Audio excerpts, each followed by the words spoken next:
नमस्कार, स्वागत है आपका। आप देख रहे हैं इन्फोपोस्ट टीवी का खास कार्यक्रम लाग न लपेट। इस कार्यक्रम में वरिष्ठ पत्रकार चरण सिंह राजपूत बात कर रहे हैं C2 की गौतम बुद्ध नगर जिला उपाध्यक्ष पूनम देवी से। नमस्कार, लाग न लपेट कार्यक्रम में आपका स्वागत है। आप लोग देखते हो नोएडा में आए दिन किसी न किसी बात को लेकर आंदोलन होते रहते हैं। रेडी पटरी वालों का आंदोलन, मजदूरों का आंदोलन, किसानों का आंदोलन। इन आंदोलनों में आप मुख्य रूप से एक महिला नेता को देखते होंगे जिसकी आवाज बड़ी बुलंद होती है और जो मजदूरों के रेडी पटरी वालों के लिए हर स्तर तक लड़ने के लिए तैयार रहती है। हम बात कर रहे हैं C2 की जिला उपाध्यक्ष पूनम देवी जी की, और आज वो हमारे स्टूडियो मौजूद है। हम उनसे ही उनके संघर्ष और उनके उद्देश्य और वो कैसे रेडी पटरी की, मजदूरों की, किसानों की आवाज बन रही है, उनसे ही बात करते हैं। पूनम जी, आपका स्टूडियो में स्वागत है। आप ये बताइए कि मैं नोएडा में देखता हूँ अक्सर महिलाएं या तो कहीं नौकरी कर रही है, किसी स्कूल में, किसी कंपनी में, या घर पे जो है वो घर का काम करती है, बच्चों को पालती है। ऐसा आपको क्या लगा कि आप जो है रेडी पटरी वालों की आवाज बन गई, मजदूरों की आवाज बन गई? ऐसा आपके जीवन में क्या घटित हुआ कि आप जो है फील्ड में इस तरह से संघर्ष कर रही हैं? मैं सन 2014 में जी अपने मम्मी पापा के यहाँ पे आई हुई थी जी, जिसकी दुकान सेक्टर 27 में प्रजापति है। हम तो प्रजापतियों की दुकान है सेक्टर 27 में, मटके वटके की जी। तो वहाँ पे मम्मी से मिलने के लिए भाई दौज करने आई हुई थी। तो वहाँ पे मैंने देखा कि कमेटी के बहुत लोग, सारे अधिकारी भी थे। हमारे ऋतु माहेश्वरी जी से पहले भी एक अधिकारी थे जो CO के पद पे थे, तो वो भी वहीं पे ही थे। सभी लोग वहाँ पे, बहुत सारी गाड़ियां लगी हुई थी। मुझे नहीं पता थी क्योंकि मैं बहुत अच्छे घर से बिलोंग करती थी, रोड पे मैं कभी आई नहीं थी। पेरेंट्स थे, मटकान का काम था, कुम्हार थे, तो कुम्हारों का यही एक काम होता है कि हम बनाते तो घर के अंदर है, मगर उनको जो सेल होती है, जो बिकता है, वो बाहर ही जाके बिकता है। तो जब मैं वहाँ पे आई त्योहार के टाइम पे, तो कमेटी वालों ने एक लाइन से मटके वटके तोड़ ताड़ के उनको बुरा हाल कर रखा था। और जब मैंने देखा कि मेरी मम्मा 70 साल की रोड पे बिल्कुल बेहोश हुई पड़ी हुई है, मैंने मम्मा को उठाया। जिस माँ ने हमें 9 महीने पेट में लादा, हमें शादी ब्याह करके दूसरे के हवाले करा, और वो माँ एक बेटी के सामने इस तरीके से पड़ी हुई थी, तो बहुत बड़ा अजीब जैसा लग रहा था। मैंने अपनी मम्मा को गोदी में लिया। मम्मा क्या हुआ, ये है कौन बंदे? तो मम्मा ने कहा, बेटी हम तुम लोगों को बताना नहीं चाहते थे, हम लोग यहाँ पे खाते कमाते, वैसे अपने मायके में काम कराया मटके वटकों का, तो पर्सनली मैंने अपने ससुराल में नहीं कराया। तो मैंने जब आके देखा उनकी बुरी हालत थी, मैंने अधिकारियों से बात कर मम्मा को साइड बिठाया, जिसमें कि आज भी सभी अथॉरिटी वालों को पता हुआ है। मैं मम्मी को साइड बिठाया, मैंने मम्मी से सवाल करे, औरों से भी सवाल करे, भाई आप लोग कौन हो, कहाँ से आए हो? ये लोग अपना रोजगार चला रहे हैं, अपना काम कर रहे हैं, इसमें नुकसान किसी का नहीं है। कुम्हार एक ऐसी कास्ट होती है कि जो आदमी जन्म लेता है तो भी ये घड़े का काम आता है, जब आदमी मरता है तो भी ये घड़े का काम आता है, शादी होती है तो बिगर कुम्हार के यहाँ से बर्तन गए हुए किसी की शादी सफल नहीं होती, ये आप सभी लोग जानते भी हो। जब मैंने अपनी मम्मा को साइड बैठाया, मम्मा का आंसू देखा, तो मैंने अधिकारियों से बात करी कि भाई ये सब क्या है, आप हो कौन? इनका पैसा, इनका सब कुछ, सरकार भी यह अनुमति देती है कि कुम्हार के काम को एक बढ़ावे दें, एक अच्छी वो जरूर चीजें दे, कुम्हार हमको सब चीज देता है, तो हम भी कुम्हार को उजाड़ने की कोशिश ना करें। और आप लोग किस विषय पे ये सब काम कर रहे हो? तो अधिकारी बोले कि मैडम हमें ऊंचे स्तर से फोन है, और उन्होंने कहा कि इनका बिल्कुल तोड़ फोड़ कर दो और इनका हटा दो। मतलब जो आपके जो कारोबार था जी, उस पे तोड़ फोड़ हुई। हाँ जी। तब आपने निर्णय लिया कि मैं हाँ जी। तो फिर मेरे सामने से 2 दिन फिर मैं उनसे बात करके कमेटी को रुकवा के मैं चली गई थी। मैंने मम्मा से फैसला करा कि कल से मैं आके यहाँ पे बैठूंगा, मैं ये मटके लगाऊंगी, चाहे बेशक मेरी जान चली जा, मैं मम्मा की सेवा करूंगी। इसी रोड पे मेरे हस्बैंड थे, उन्होंने बोला कि आप अपनी मम्मा का साथ दो यहाँ पे। तो मेरे हस्बैंड मुझे छोड़ के घर वापसी चले गए, मैं रुक गई। दूसरे दिन एक C2 का धरना जा रहा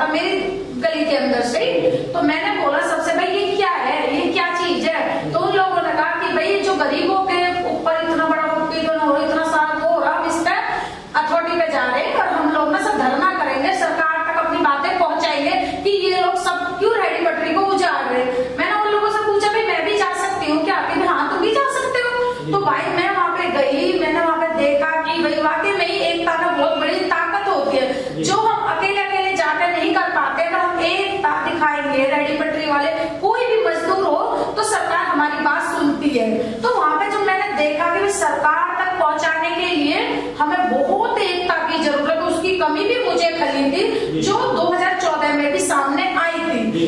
जब हम 2014 से लड़ते आप ज्यादा विस्तार से बताइए कि आप जो मजदूर के लिए संघर्ष कर रही हैं, रेडी पटरी वालों के लिए संघर्ष कर रही हैं, तो आपने कोई पद लिया या व्यक्तिगत रूप से संघर्ष करती रही? किस तरह से आपने संघर्ष करना शुरू किया? ये मैंने सिर्फ ये जब मैं धरने के अंदर गई और मैंने ये देखा कि भाई लोगों को ऐसे मैं बचा पाऊंगी, तो मैंने ये निर्णय ले लिया था कि सीटू के पास क्या ताकत है, सीटू मजदूरों को कहाँ तक पहुँचाता। सीटू कोई राजनीति संगठन नहीं है, सीटू सिर्फ एक मजदूर संगठन है। सीटू कोई पद ये नहीं है कि मैं पद लेके बैठी तो मेरी ही मांग है, नहीं, ये सब बातें झूठी है। सीटू हर एक वो बंदा है जिसकी मजदूर की आवाज सीटू जो संगठन है उससे आप प्रभावित हुई? हाँ जी हाँ, बहुत अच्छी तरह से। उसका मुझे रोजी रोटी बचाने का हौसला मिला और लोगों को भी रोजी रोटी बचाने के लिए मैं यही बात कहती हूँ कि आप लोग सभी सीटू से जुड़ो, जिसमें कि सीटू ने एक पद विक्रेता कर्मकार यूनियन का भी रजिस्ट्रेशन कराया हुआ है। उसमें भी हम लोगों ने लड़के मेहनत करी है और उसमें भी मैं लगातार मेहनत कर रही हूँ अपने सभी साथी। बताइए, जब से आपने रेडी पटरी वालों के लिए संघर्ष करना शुरू किया, मजदूरों के लिए संघर्ष करना शुरू किया, तो आपकी उपलब्धियां क्या रही? आप कितना न्याय दिला पाई लोगों को? मैं ज्यादा तो कुछ नहीं कह पाऊंगी अभी, क्योंकि जो हमारी सरकार है, हम एक तरफ तो देखो जो चीजें कभी नहीं हुई है उसमें देखो आज 2018 में जो लोगों ने फॉर्म भरे उस पे लाइसेंस भी आए हैं, शौचालय कुछ शौचालय की व्यवस्था भी हुई है, लोगों के पास थोड़ा सा बसने के लिए हल्का सा वो हुआ है कि भी हाँ हमें अब राहत मिली है। मगर जब सरकार इतनी बेकार आ जाएगी, इतनी गलत आ जाएगी, कैसी सरकार है? देखो ये जो सरकार है ये पूंजीपतियों की सरकार, इसमें गरीबों का कहीं भी हित नहीं है। क्यों? देखो हमें जो जगह दी जाती है अथॉरिटी में, जो हमने मांगे रखी है कि हम लोग कमा के आपको देते, पुलिस वालों को देते, अथॉरिटी वालों को देते, हम सभी को देते रहते हैं वहाँ पे। अब इतना तो पैसा हमारे पास नहीं है, क्योंकि हम कोई भी काम करें, एक मटका ही देख के अगर हम 100 रुपए कमा रहे, 100 रुपए को 175 रुपए की तो लागत है भाई। अगर उसमें हम 25 रुपए बचा रहे, 25 रुपए 10 बोले जाएंगे, 15 रुपए में हम लोग क्या करेंगे? तो फिर भी हम उसको दे रहे थे, पर अब नहीं दे पा रहे क्योंकि रोजगार सरकार ने हमारा छीन लिया, कोई हमारे पास रोजगार नहीं बचा है। अभी देखो रेडी पटरी का इतना बुरा नाश हुआ, 10,000 कुछ रुपए लाइसेंस के दिए थे कि भी हम लोगों को लाइसेंस 2018 में आवेदन हुए थे, तो हमें सरकार ने लाइसेंस भी दिए, बाकायदा हमारे पास है। तो उन लाइसेंस पे जब हमें जगह अथॉरिटी ने दे दिए सब कुछ दे, तो फिर हमारे ऊपर इतना बड़ा आक्रमण क्यों हो रहा है? क्यों सामान लाके हम 10,000 रुपए हमने वहां पे भर दिए, 10,000 के हम रेडी ला रहे, 10,000 का उसका फल लगा रहे, फिर भी हमें रेडी 2 दिन में कुछ भी जाती है। एक जो 10,000 अभी तुम्हारी सरकार कह रही है कि 10,000 का हम लोन दे रहे हैं, आप एक बात बताइए, 10,000 के लोन पे हमारी 10,000 की तक रेडी बनती है और हर मजदूर हर सरकार बता देगी कि 10 रुपए की तुम्हारी रेडी है, 10 की हमारी रेडी होगी, 10 के हमारे फल सब्जी कुछ 10 से नीचे तो कोई बात नहीं। ये बताइए आप मुझे, अक्सर देखा जाता है कि महिलाएं किसी पार्टी में शामिल हो जाती है, विधायक बन जाती है, सांसद बन जाती है, ऐसी बहुत कम महिलाएं दिखाई देती है कि जो किसी मजदूर संगठन से जुड़ के और मजदूरों के लिए या रेडी पटरी वालों के लिए संघर्ष कर रही है। और मैं आपको देखता हूँ अक्सर आप संघर्ष करती हैं, इस संघर्ष में आपको क्या परेशानियां जो है फेस करनी पड़ती है? अभी देखो जब कोई मजदूर की लड़ाई लड़ता है ना तो उसकी मीडिया साथ देती है, सबसे बड़ी बात तो मीडिया की ही बोलेंगे। मीडिया ने कभी भी मजदूर की कोई लड़ाई लड़ाने के दिखाने के लिए सरकार तक बातें नहीं पहुंचाती। हम मजदूरों की लड़ाई ना हमारे अंदर ही कफन के अंदर बंद कर दी जाती है, जैसा तुम देख रहे हो।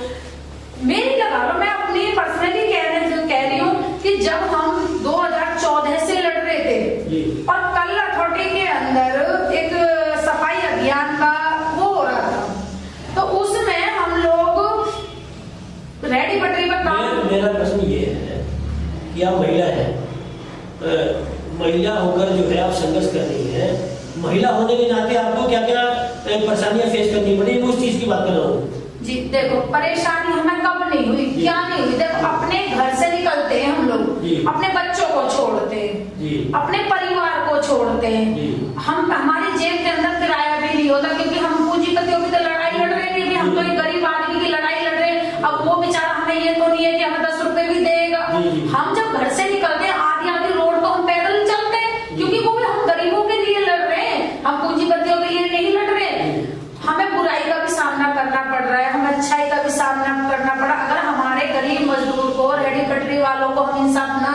हमारे, तो हम इतनी बुरी बेबसी महसूस कर रहे हैं, क्योंकि जब हम सरकार तक बातें पहुंचाएंगे जब तो उनको राहत मिलेगी। ये बताइए कि सरकार मतलब जनप्रतिनिधि, यहाँ के जनप्रतिनिधि जो है वो भारतीय जनता पार्टी के हैं जी।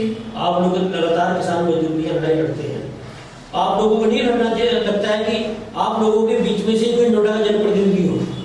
देखो, हर बंदा ये चाहता है कि हम सरकार वो बने जो गरीबों के हित में हो, क्योंकि रईसों के हित में तो समय पता ही है, मोदी जी आ चुके हैं, योगी जी आ चुके हैं, वो तो समय दिख रहा, पूरे देश को दिख रहा, पूरे भारत को दिख रहा है, मगर आज तक भी एक सरकार ऐसी बता दो जिसमें कि गरीबों की सरकार आई हो। हर सरकार, मैं ये बोल रहा हूँ सरकार तो मैं खुद ही बोल रहा हूँ भारतीय जनता पार्टी की सरकार है, और भारतीय जनता पार्टी लोग पूंजीपतियों की पार्टी मानते हैं जी। मैं ये कह रहा हूँ कि किसान मजदूर की आप लोग लगातार लड़ाई लड़ रहे हैं, तो क्या आप लोगों को नहीं लगता है कि यहाँ का नोएडा का जनप्रतिनिधि आप लोगों के बीच में से होना चाहिए? मेरा प्रश्न ये है भाई, क्यों नहीं लगेगा? जब हम रात दिन एक कर रहे हैं, गरीबों को इंसाफ दिलाने के लिए, हमारी जाने जा रही है, हमारे किसान भाइयों की जाने जा रही है, तो हम क्यों नहीं चाहेंगे कि हमारे बीच का ही हमारा नेता होना चाहिए, चाहे वो बेशक कोई झाड़ू वाला आना चाहिए, चाहे बेशक वो कोई भी हो, चाहे मतलब कितना गरीब से गरीब हो, मगर लड़ना वो चाहिए जो गरीब के हित में हो। ऐसा नहीं हो कि हमसे जेब भरा और एक साइड चला जा रहा है। आज हमारे गाजीपुर बॉर्डर पे देख लो, कोई भी बॉर्डर पे देख लो, कौन लड़ रहा है, कौन आया उनके बीच में? इतने दिन से वो लोग भूखे प्यासे मरे पड़े, कौन गया उनके बीच? कोई सरकार तुम्हारी बात करने के लिए तैयार नहीं है। आप गाजीपुर बॉर्डर पे लगातार जा रही है जी जी, जैसे मुझे जानकारी मिली है, तो गाजीपुर बॉर्डर पे एक किसानों की लड़ाई आपने किस रूप में देखी? आपको क्या लग रहा है कि किसान जो है किस स्तर पर लड़ाई लड़ रहे हैं? देखो, किसान ने वो दिखाया जिसकी हमने बचपन से कल्पना भी नहीं करी जी। मेरी अभी खुद अच्छी वो है। आज जो हम किसानों को देख रहे हैं, जो बंदे उस मिट्टी में बना के हमें खिला रहे थे उसी दिन से आज वो निवाला हमसे छीनने जा रहा है। मैं किसान के पास नहीं होगा तो हम महिलाओं के पास कहां से चला जाएगा? जब किसान अच्छी तरह से अपना बोएगा जोतेगा, किसान के पास सब चीज होगी, जब तो हमारे पास तक आएगा। भाई, सरकार के फंड में जा रहा तो हम तक तो नहीं आ रहा। हमारी सरकार तो किसानों की बात मान दे रही है। क्या किसान थोड़ी नहीं कि किसान कानून वापस नहीं करेंगे। देखो, क्या मान रही है सरकार? क्या हमारी कुछ भी नहीं मान रही है। मान नहीं रही है। कह रही है कि किसान कानून किसी भी हालत में वापस नहीं करेंगे। इन परिस्थितियों में आप लोग संघर्ष कर रहे हैं। आप लोग देखो, सरकार को तो ये बातें माननी पड़ेगी, क्योंकि सरकार गलत है। यहाँ पे सरकार किसी के मुंह से निवाला छीन रही है, सरकार पूरे देश का नाश करने पर तुली हुई है। सरकार को क्यों नहीं मानना पड़ेगा? जो सरकार बना दे, सबसे जरूरी बात है सरकार को किसान की बात माननी पड़ेगी, और हम सभी गरीब मजदूर किसान आंदोलन में पूरा समर्थन देंगे। और हम खुद ये बात किसान सभा में जा जाकर हम ये बात बोल भी रहे हैं कि हम दिल से आपके साथ हैं, और ये लड़ाई आपकी नहीं है, ये लड़ाई हमारी है। अक्सर ये देखा जाता है कि चाहे संसद हो या विधानसभा हो, जी, वहाँ पर पूंजीपति पहुंच रहे हैं, पूंजीपति का ही आप लोग विरोध कर रहे हैं। बिल्कुल बिल्कुल। ये माना नहीं यदि किसान और मजदूर का बेटा वहाँ जाएगा, किसान मजदूर की बेटी वहाँ जाएगी, तो किसान मजदूर के बारे में सोचेगी जी। तो इसी स्तर पर आप क्या प्रयास करें? जैसे वामपंथी है, आप लोग वामपंथी संगठन जुड़े हुए हैं, ये माना जाता है ये लोग जो है वो जमीनी लड़ाई लड़ते हैं, यही लोग कमजोर की लड़ाई लड़ते हैं। लेकिन जब चुनाव होता है ये लोग चुनाव में नजारा दिखाई देते हैं। उसमें से आपको नहीं लगता कि वामपंथियों के आगे बढ़ के ये चुनाव लड़ना चाहिए?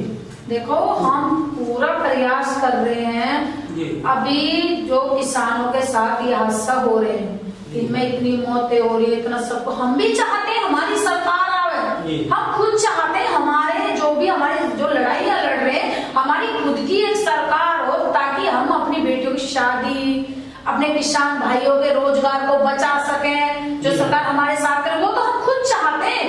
हमारी पूरी महिला जो भी हमारे रेहड़ी पटरी वाले भाई शादी जो भी है हमारी, हम सब ये चाहते हैं अब की जो सरकार हो वो गरीबों के लिए। क्या गौतम बुद्ध नगर में जो आगे 2022 में विधानसभा चुनाव होने जा रहे हैं, क्या गौतम बुद्ध नगर में आप लोगों की पार्टी चुनाव लड़ेगी?